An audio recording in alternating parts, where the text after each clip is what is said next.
Alhamdulillah kita semua sekarang adalah saudara seiman. Saudara seiman artinya kita sama-sama saling bahu-membahu, saling membantu, saling melindungi dan juga saling membentengi. Apa yang dibentengi? Yaitu akidah kita masing-masing. Akidah kita adalah sesuatu yang sangat berharga, sehingga apa? Sehingga bisa menuntun kita ke jannah yang sudah dijanjikan Allah Subhanahu wa taala ya. Amin ya rabbal alamin. Baik, tadi disebutkan temanya adalah Yesus Kristen atau Muslim ya, betul ya? Tadi siapa namanya?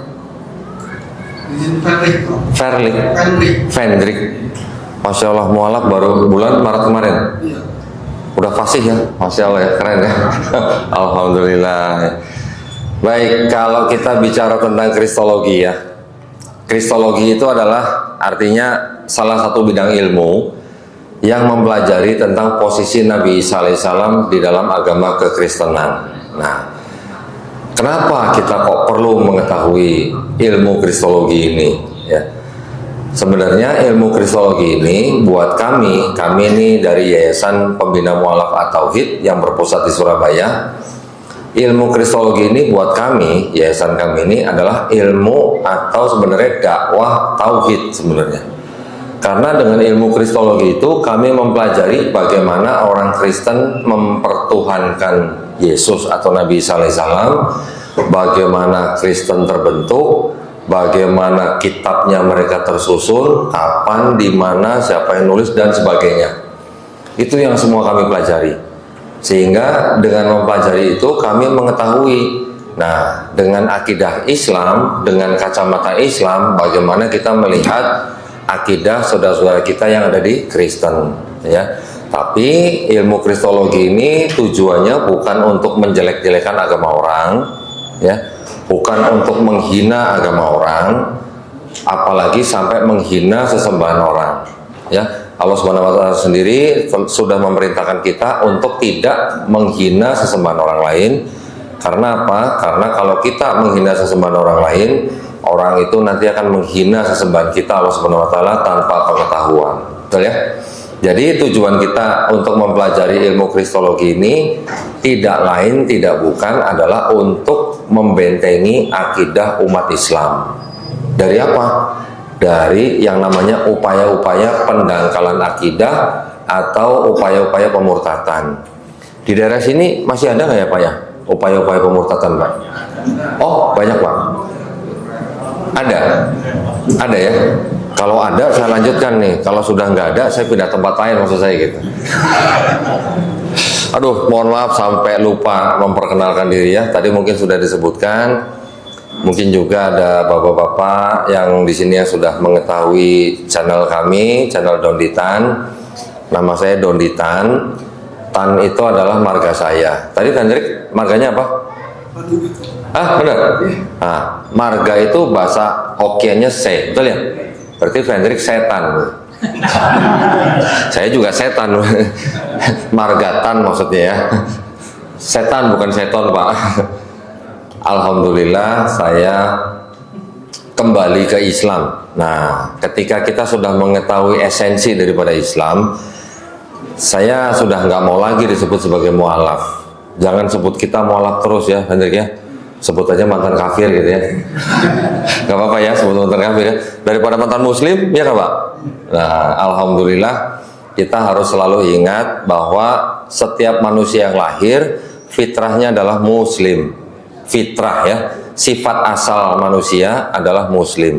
Apalagi di dalam Islam kita mengetahui bahwa setiap ruh dan jiwa kita sebelum lahir menjadi manusia, kita semua di alam ruh dulu sudah pernah berikrar, sudah pernah bersyahadat, dan kita sudah mengaku bahwa Rabb kita adalah Allah Subhanahu wa taala. Betul ya? Ketika kita lahir, kalau bapak-bapak ini lahir di keluarga muslim, alhamdulillah bapak terus muslim. Tapi kalau kayak saya, Hendrik ini mungkin lahir di keluarga yang belum muslim, kami dikafirkan. Betul nggak? Dikafirkan oleh orang tua kita, nanti juga ada oleh teman kita. Kita dibawa ke gereja, kita menjadi orang Kristen, nanti ada yang menjadi Yahudi, ada yang menjadi Majusi. Tetapi ketika orang itu besar, mendengar Islam, menerima Islam, seperti halnya saya dan Hendrik, kita sebenarnya bukan pindah agama, tapi kita kembali ke fitrah kita sebagai manusia. Itu yang harus kita selalu ingat ya. Jadi pesan saya buat bapak-bapak yang ada di sini, yuk kita selalu ingat fitrah kita, fitrah manusia itu adalah Muslim. Muslim apa? Muslim adalah orang yang berserah diri hanya kepada Allah Subhanahu wa taala, ya. Islam artinya berserah diri. Muslim orang yang berislam. Islam selain berserah diri juga patuh, taat, tunduk, dan selamat, damai. Jadi sebenarnya dengan definisi yang simpel seperti itu aja, sebenarnya harusnya kita bisa memahami bahwa inna dina indallahil Islam itu pasti benar, gitu ya. Jangan sampai nanti kita mendengar semua agama sama, katanya. Ada yang pernah dengar gitu, Pak? Hah? Ada yang pernah dengar gitu? Ada ya? Benar nggak, Pak? Semua agama sama, Pak? Hah? Bukan, Pak ya? Setiap agama, ya, kalau kita bicara dalam konteks bernegara di Indonesia, setiap agama berhak mengklaim agamanya yang benar. Betul nggak, Pak? Betul kan? Kita boleh kan? Dan kita berhak mengklaim bahwa Islam adalah agama yang benar. Kita punya patokan, ada ayat inna dina indallahil Islam. Kita nggak boleh bilang bahwa Islam adalah agama yang paling benar. Jangan bilang begitu, Pak. Ada bedanya nggak, Pak? Islam agama yang paling benar dan Islam agama yang benar. Hah? Beda ya, Pak ya? Walaupun ada kata paling, hati-hati, itu bisa merusak akidah kita. Ya, jadi kita harus merasa yakin Islam adalah agama yang benar, bukan yang paling benar. Kalau yang paling benar berarti ada yang lain yang benar, gitu kan? Nah, gitu. Kita boleh dan kita berhak mengklaim Islam adalah agama yang benar. Agama yang lain pun juga boleh klaim hal yang serupa, dan kita harus saling menghormati, kita harus saling menghargai, kita harus saling bertoleransi, ya. Tetapi toleransi yang harus kita tunjukkan kepada saudara-saudara sebangsa dan setanah air kita hanya sebatas toleransi dalam hal ibadah, ya. Tapi dalam hal akidah boleh nggak? Nggak boleh, ya. Dalam hal akidah harga mati, gitu. Seperti halnya Negara Kesatuan Republik Indonesia harga mati. Kita juga di dalam Islam, akidah Islam juga harga mati, gitu ya. Nah, baik, saya kembali lagi ke pokok bahasan tentang Kristologi. Isya jam berapa nanti? Jam 7.06. Baik, tadi saya sudah jelaskan sedikit mengenai definisi daripada Kristologi. Saya ulang sedikit bahwa yayasan kami, Yayasan Pembina Mu'allafat Tauhid di Surabaya, menganggap bahwa dakwah Kristologi ini adalah dakwah tauhid. Kenapa? Karena kami menggunakan dakwah Kristologi ini untuk mengajak orang untuk bertauhid. Nah, kami juga menganggap dakwah Kristologi ini juga dakwah yang dilakukan oleh Rasulullah ketika beliau masih hidup bersama dengan sahabat-sahabatnya. Betul kan? Ketika Rasulullah berinteraksi dengan orang Nasrani, berinteraksi dengan orang Yahudi, yang mereka perbincangkan, yang mereka perdebatkan juga masalah Kristologi. Ketika sahabat Nabi mengungsi ke negeri Habasyah, juga yang diperbincangkan Kristologi, gitu ya. Dan banyak sekali di dalam Al-Quran yang menyebutkan atau menceritakan tentang nabi-nabi, ya, yang sudah diturunkan dari mulai Nabi Adam alaihissalam sampai Nabi Isa alaihissalam, kemudian juga Nabi Muhammad SAW diperintahkan untuk menceritakan kisah tersebut sebagai apa? Sebagai peringatan, ya, sebagai peringatan buat seluruh umat manusia, termasuk kita semua, ya. Nah, apa saja nanti yang diceritakan di dalam Quran yang berhubungan dengan topik kita pada malam hari ini, yaitu Yesus, Muslim, atau Kristen. Nah, ini judulnya kok agak nyerempet-nyerempet gitu ya. Bukan agak nyerempet kali, nyerempet beneran kali ya kayaknya, nyenggol berarti ya. Nah, boleh nggak kita bicara begitu mengenai Yesus, Muslim, atau Kristen? Boleh, kenapa nggak boleh? Kenapa boleh? Karena di dalam Quran disebutkan Nabi Isa alaihissalam dan Hawariyun semuanya adalah Muslim. Muslim artinya adalah orang yang berserah diri hanya kepada Allah Subhanahu wa taala. Nah, sekarang berarti yang mungkin bapak-bapak belum pernah dengar atau mungkin bapak-bapak belum pernah baca di dalam kitab saudara-saudara kita yang lain, Itu yang mungkin kita nanti baca ya sama-sama ya, lihat ya. Boleh nggak sih Pak baca kitab orang lain? Boleh, tapi asal jangan pakai bismillah gitu ya. Baik, nah saya kemana-mana bawa koper ini isinya kitab-kitab, kitab-kitab dari saudara kita yang di Kristen. Saya udah kayak tukang buku ya. Saya buka dulu ya. Mungkin sebelum saya membuka ayat, saya perkenalkan dulu nih. Ini ada kitabnya orang Kristen.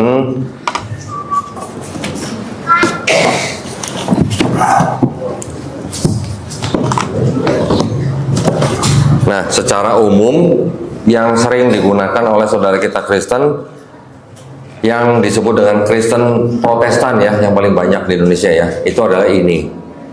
Di sini ada tulisannya apa nih? Alkitab ya. Tapi saya menghimbau nih kepada saudara-saudara seiman saya supaya jangan menyebut kitab ini sebagai Alkitab. Ya Pak ya. Sebut saja nih kitab Bible gitu. Bahasa Inggris dikit Pak, modern dikit gitulah. Ya, jangan terlalu kuno gitu. Sebutnya nih Bible aja Pak. Paling jauh Holy Bible gitulah. Kenapa begitu? Karena Al-Quran kita juga disebut Alkitab juga. Nah kalau Al-Quran kita juga disebut Alkitab, terus kita sebut ini Alkitab, ntar Bapak pada bingung sendiri gitu ya. Makanya jangan sebut ini sebagai Alkitab, sebut saja nih Bible. Di dalam kitab mereka yang kita sebut Bible ini ada 4 kitab ya. 4 kitab di sini nih yang tebalnya kira-kira segini nih. Ini sama orang Kristen disebut sebagai Injil. Nah, ya. Yaitu apa? Yaitu ada kitab Matius, Markus, Lukas, Yohanes. Oleh orang Kristen disebut Injil. Gimana? Apakah kita juga sebut ini Injil? Enggak. Kenapa, Pak? Bukan yang asli katanya. Tetapi saya mau berikan definisinya dulu nih ya. Kita sering membaca di dalam Quran, sering disebutkan bahwa kitab Quran itu membenarkan kitab-kitab yang diberikan sebelumnya kepada Bani Israel. Betul kan? Ada kitab apa? Taurat. Kemudian apa? Zabur. Kemudian apa? Injil. Ada 3 kitab. Kata kitab sendiri, apakah itu pasti berbentuk buku seperti ini? Kata kitab itu, apakah pasti berbentuk buku seperti ini? Bukan Pak ya. Kitab itu dalam bahasa Arab artinya bisa berupa wahyu yang dibuatkan mushaf begini, yang dituliskan, atau juga bisa berarti perintah, hukum, atau ketetapan. Gitu ya. Jadi ketika saya mengatakan Taurat, Zabur, Injil adalah wahyu-wahyu yang diturunkan Allah Subhanahu wa taala kepada nabi dan rasulnya untuk Bani Israel pada zaman itu. Setuju nggak Pak? Setuju? Wahyu Pak. Kalau wahyu bentuknya seperti apa Pak? Wahyu gimana bentuknya? Seperti kita mungkin kalau ngopi di kafe gitu, kalau habis kita ngopi dapat ilham gitu ya. Kita manusia biasa bukan nabi, dapatnya bukan wahyu tapi dapat ilham. Ya, sesuatu yang tiba-tiba kita tahu aja gitu. Tapi kalau wahyu itu adalah sesuatu pesan atau pengetahuan yang tiba-tiba diterima oleh nabi atau rasulnya, gitu kan? Itu adalah yang namanya pesan atau pengetahuan dari Allah Subhanahu wa taala kepada nabi dan rasulnya, yang kemudian sama nabi ini diajarkan kepada umatnya atau kaumnya. Betul kan, Pak? Jadi Taurat, Zabur, Injil itu adalah wahyu-wahyu yang diturunkan Allah Subhanahu wa taala kepada nabi dan rasulnya untuk Bani Israel pada zaman itu. Betul? Setuju Pak ya? Setuju ya? Taurat, Zabur, Injil itu dijanjikan untuk dijaga nggak Pak oleh Allah Subhanahu wa taala? Enggak. Dijanjikan nggak Pak? Nggak ada ya? Nggak ada pesan begitu ya? Nggak ada ayat begitu ya? Yang dijanjikan untuk dijaga apa? Hanya Quran. Betul? Kami yang menurunkan, kami pula yang menjaganya, Quran. Tetapi Taurat, Zabur, Injil pernah nggak dijanjikan untuk dijaga? Belum pernah Pak ya? Belum pernah baca ya? Jadi ketika dikatakan, saya mengatakan Taurat, Zabur, Injil tidak pernah dijanjikan untuk dijaga, saya punya pertanyaan. Apakah Taurat, Zabur, Injil yang dimaksud oleh Quran itu adalah kitab ini? Nah, bukan. Alhamdulillah, ada yang jawab bukan. Ada lagi yang berani bilang, apakah Taurat, Zabur, Injil yang dimaksud Quran itu kitab ini? Bukan ya? Tahu dari mana Pak? Ini bukan ini. Tidak semuanya yang menulis Paulus Pak. Tidak semuanya. Di sini juga ada yang menyebut-nyebut Taurat, menyebut-nyebut Zabur atau Mazmur, menyebut-nyebut Injil gitu. Tetapi apakah ini Taurat, Zabur, Injil yang dimaksud oleh Quran? Bukan. Bukannya kenapa Pak? Nah itu memang perlu belajar Pak. Ya, dari mana kitab ini ditulis, kapan ditulis, siapa yang nulis, dan penyebarannya bagaimana atau penyusunannya bagaimana. Nah, sebelum saya bicara topik utama Yesus Muslim atau Kristen, saya perkenalkan dulu ke Bapak kitab-kitab yang tersusun ya, yang menjadi ini gitu Pak. Oke, sebentar aja Pak, nggak lama. Kitab yang disebut dengan Alkitab oleh orang Kristen ini di dalamnya ada dua bagian utama, ya. Dua bagian utama itu yang disebut dengan yang ada indeks warna hitam ini, ya, indeks warna hitam. Di depan itu ada tulisannya apa? Perjanjian Lama. Nah, ini ada tulisannya nih. Perjanjian Lama, ya. Apa itu Perjanjian Lama? Perjanjian Lama adalah kitab-kitab yang ternyata bukan punya orang Kristen. Punya siapa? Punya Yahudi. Mana buktinya? Ini ada kitabnya nih. Ini adalah kitabnya orang Yahudi nih. Kitabnya orang Yahudi namanya itu Tanakh. Nah, ya nanti saya sebut, nanti saya buka lagi. Bagian yang kedua, yang indeksnya merah-merah ini adalah kitabnya orang Kristen, ya, yang disebut dengan Perjanjian Baru. Nah, ya. Kalau yang di Perjanjian Lama ini ada kira-kira 39 kitab. Terdiri dari kitab-kitab dari mulai namanya Kejadian sampai di sini Maliaki. Kalau yang Perjanjian Baru ada kira-kira 27 kitab. Dari mulai kitab Matius sampai Wahyu, ya. Nanti kita bisa bagi lagi yang Perjanjian Baru ini. Perjanjian Baru ini bisa dibagi lagi menjadi dua, yaitu 4 kitab yang disebut dengan Gospel. Nah, saya nggak nyebut Injil Pak. Saya nyebutnya Gospel, ya. Matius, Markus, Lukas, Yohanes. Sisanya ini adalah kitab-kitab yang dianggap sebagai tulisan-tulisan Paulus. Ada 13 yang dianggap surat tulisan Paulus, sisanya adalah kitab-kitab yang dianggap tulisan rasul-rasul. Nah, kok rasul? Apa tuh rasul? Jangan disamakan dengan kata rasul di dalam Islam Pak ya. Kata rasul di dalam sini itu beda artinya dengan rasul dalam Islam. Rasul di sini artinya hanya dianggap sebagai pengikut Kristus atau pengikut Yesus. Kita di dalam Islam, Rasul adalah Nabi yang menerima risalah, ya, bukan hanya wahyu tapi risalah, ya. Jadi kita bisa membagi kitabnya orang Kristen ini sebenarnya menjadi 3 bagian. Nah, yang pertama Perjanjian Lama punya orang Yahudi, yang kedua 4 Gospel, ya, Matius, Markus, Lukas, Yohanes. Yang ketiga disebut dengan surat-surat rasul, termasuk di dalamnya Rasul Paulus. Ngakunya rasul Pak ya, nggak apa-apa, diemin aja Pak, jangan diapa-apain. Nah sekarang bagaimana ceritanya? Kok bisa kitabnya orang Yahudi menjadi kitabnya orang Kristen? Nah itu kan, ya, kitabnya orang Yahudi ini yang disebut dengan Tanakh, ya, ada tulisannya nih, Tanakh. Ini adalah kumpulan daripada kitab-kitab. Yang pertama, kumpulan disebut dengan Torah atau yang kita kenal dengan Taurat, ya. Yang disebut dengan kumpulan kitab Taurat di sini adalah kitab-kitab yang disebut dengan 5 kitab Musa.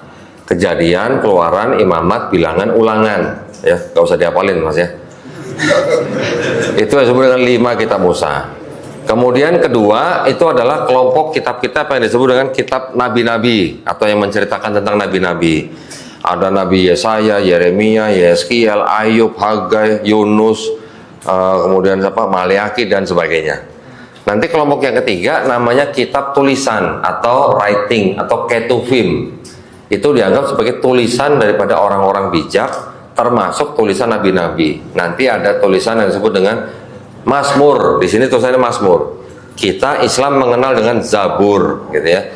Nanti ada Kidung Agung, Pengkhotbah, Ratapan dan sebagainya. Kelompok kitab-kitab itu tadi, 3 kelompok itu disusun menjadi sebuah kitab namanya Tanakh.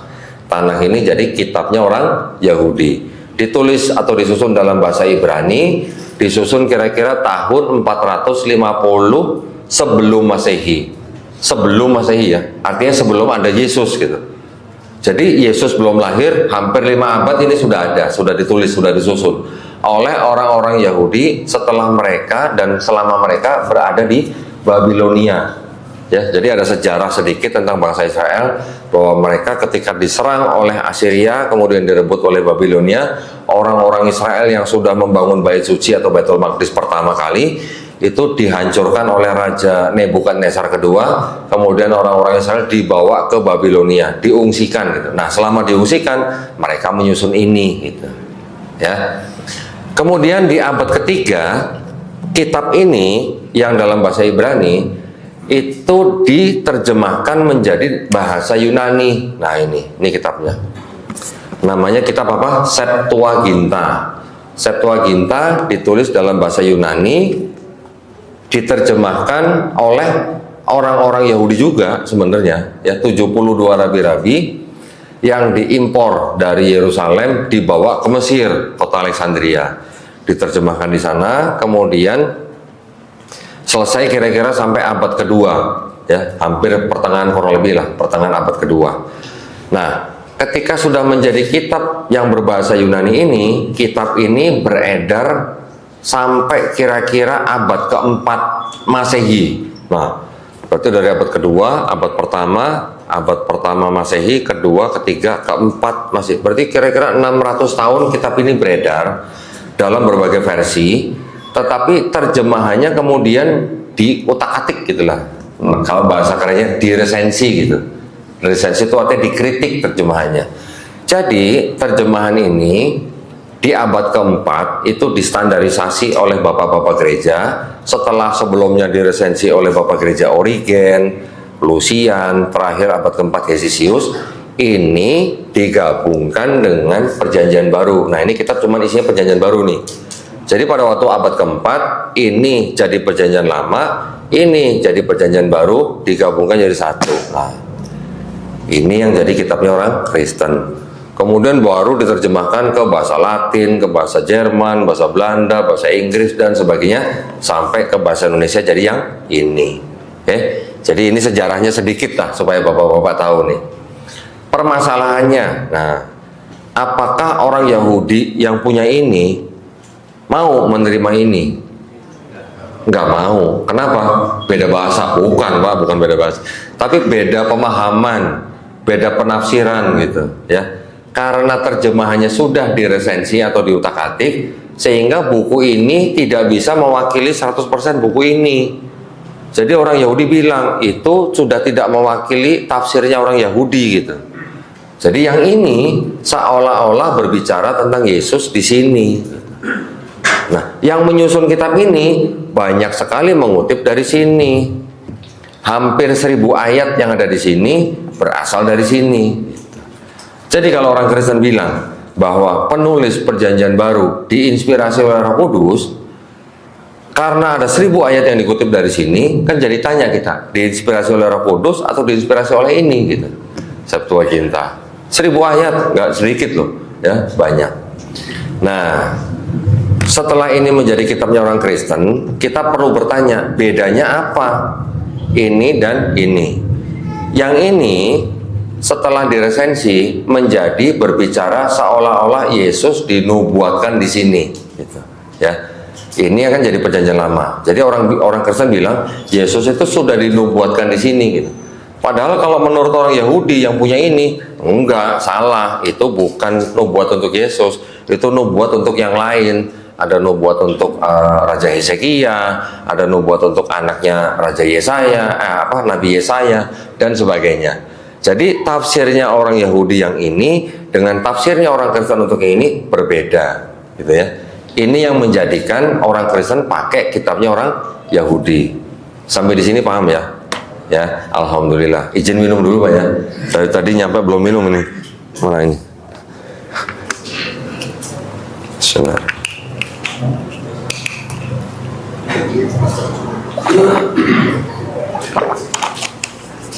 Nah, sekarang apakah ini ataupun ini adalah Taurat, Zabur, Injil yang disebut dalam Quran? Nah, tadi bapak-bapak yang bilang bukan, kita harus sama-sama paham nih Pak, bahwa apakah yang nulis ini Nabi Musa?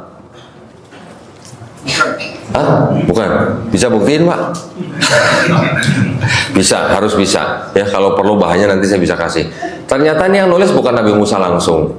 Menurut tradisi orang Yahudi, ini yang nulis Nabi Musa sampai di 5 kitab Musa aja yang tadi ya. Tetapi itu hanya bertahan sampai abad-abad ke-8, 9. Abad-abad belakangan itu sudah membuktikan bahwa ternyata 5 kitab Musa yang ada di sini bukan ditulis oleh Nabi Musa alaihissalam. Juga bukan ditulis oleh orang-orang yang pernah ketemu langsung sama Nabi Musa. Juga bukan ditulis oleh orang-orang yang pernah mengenal saksi mata langsung. Jadi kitab ini ditulis kira-kira tadi saya bilang apa? Tahun berapa? 450 sebelum Masehi. Nah, Nabi Musa hidupnya abad berapa? Abad 15, abad 14 sebelum Masehi. Jadi ada jarak kira-kira berapa? 1000 tahun atau 1 milenium. Kalau Quran kita pertama kali dibuat jadi mushaf, bedanya berapa tahun Pak setelah Nabi meninggal? Ada yang tahu? Mushaf Quran kita pertama kali disusun itu berapa tahun setelah Nabi Muhammad SAW wafat? Ada yang bisa jawab? 2 tahun? Berapa tahun? Hah? Kok pada nggak tahu semua? Gimana nih cerita ini? Ini bahas kitab orang, kitab sendiri nggak tahu gimana nih? Ada yang tahu? Hah? Tidak sampai 2 tahun. Tidak sampai 2 tahun sudah dikodifikasi pada zaman Khalifah Abu Bakar radhiyallahu anhu. Nah ini 1000 tahun. Bayangkan 2 tahun, 1000 tahun. Bapak-bapak bisa bayangkan kan? Apakah ini murni pesan dari Nabi Musa alaihissalam? Ya, Nabi Daud alaihissalam hidup kira-kira di abad ke-10 atau 11 ke 10 sebelum Masehi. Berarti jarak ke sini berapa? 500 tahun. Ya. Bagaimana bisa dibuktikan bahwa ini tulisannya Nabi Daud alaihissalam dan Nabi Musa alaihissalam? Ya, tidak bisa dibuktikan. Jadi ini adalah tulisan daripada orang-orang Yahudi di abad ke-5 sebelum Masehi. Nah, terus yang ini yang disebut dengan Perjanjian Baru, kitabnya orang Kristen yang disebut dengan 4 gospel ya, Matius, Markus, Lukas, Yohanes. Apakah itu perkataannya Yesus atau perkataannya Nabi Isa alaihissalam? Bukan juga Pak, ternyata yang menulis Matius, Markus, Lukas, Yohanes itu juga bukan orang-orang yang pernah ketemu langsung dengan Yesus, bukan juga orang-orang yang mengenal saksi mata langsung ya. Jadi menurut ahli-ahli Perjanjian Baru itu bisa dikatakan yang menulis 4 gospel itu bukan saksi mata langsung, bukan orang yang kenal saksi mata langsung. Artinya orang-orang yang tidak pernah ketemu Yesus langsung, tidak pernah jalan-jalan bareng Yesus, ibaratnya nggak pernah ngopi bareng gitu lah sama Yesus gitu. Ya, yang ngomong bukan saya, ahli-ahli Perjanjian Baru loh Pak, dari kalangan Kristen gitu ya. Nah, terus kemudian di sini juga ada surat-surat Paulus ya. Ada yang namanya Galatia, Roma, 1-2 Korintus, 1-2 Tesalonika, 1-2 Timotius dan sebagainya. Ya, ada Filemon dan sebagainya. Dari 13 surat-surat yang dianggap tulisan Paulus, ternyata menurut hampir semua ahli-ahli Perjanjian Baru juga itu tidak semuanya ditulis oleh Paulus. Yang dianggap benar-benar ditulis Paulus hanya 7 ternyata. Sisanya yang 6 diperdebatkan. Ya, dikatakan itu yang menulis adalah kelompok Paulin gitu ya. Bukan nama orang ya, bukan nama cewek ya. Paulin adalah orang-orang yang mengikuti pemikiran Paulus. Nah, kemudian sisanya juga begitu, yang dianggap sebagai surat-surat Petrus, Yudas dan sebagainya. Tidak bisa dipastikan itu adalah tulisan asli daripada yang bernama tersebut.